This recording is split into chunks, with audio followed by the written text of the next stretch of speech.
So here we have the Volkswagen Golf on a 21 plate. I'm going to start off by showing you inside the boot, and then we'll hop in and run through some controls on the inside from there.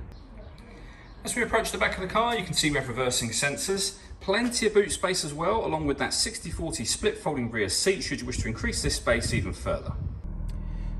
Okay, now that I'm inside the car, we're going to start with the dials. On the left-hand side, we have the Rev Counter, and on the right-hand side, the speedometer.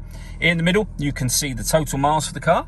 They are 9,062. And above that, in the very center, we have a digital readout for the speedometer as well. You can change the layout of the dials, firstly.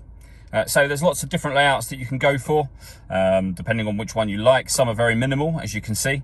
Others are kind of more traditional, like that one.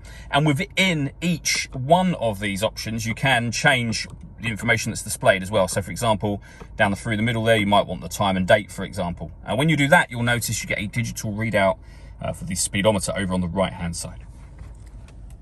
Back out to the steering wheel. The buttons I was using a second ago are just here.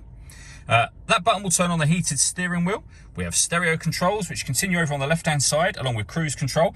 Once you've hit cruise control, press this button here. This car is able to maintain its own distance between itself and the car in front, both speeding up and slowing down automatically, depending on the car in front's speed. And over in the center, we have the main stereo for the car. So this is all touchscreen. We're on the home screen at the moment. You have your music menu up on the right-hand side there. When it comes to the radio, first of all, we have FM, DAB, and internet radio available. If you want to listen to your own music, you can do that via Bluetooth audio or My Media, which will enable you to set up your own playlists, for example. That square takes us back to the home screen. There are a choice of home screens as well, depending on which one you prefer the appearance of.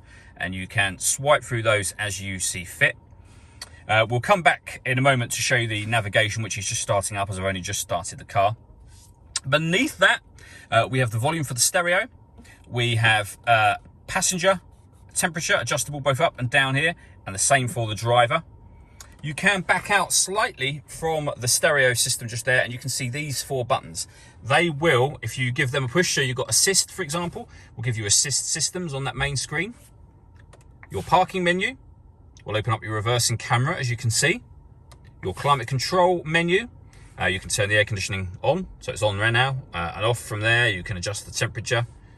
And then driving modes, where you can put the car in eco, comfort, sport, or individual. And under individual, you can customize it with any of those settings that you wish to have just there. We can exit back out of that, back to the home screen. That is where you'd access your satellite navigation, which, as I say, is starting up at the moment. Really nice, clear color display. Very, very easy system to use. Below that, we have two USB-C inputs. Wireless charging for a phone just here. We have the start and stop button for the engine. Park for your automatic gearbox. And we have reverse, neutral, and drive on the stick just here. We have an electronic handbrake with auto hold function as well. All that leaves me to say is thank you for taking the time to watch this video. If you'd like to come see the car in person and have a test drive, please feel free to call any of our MJA sites. We'd love to hear from you soon.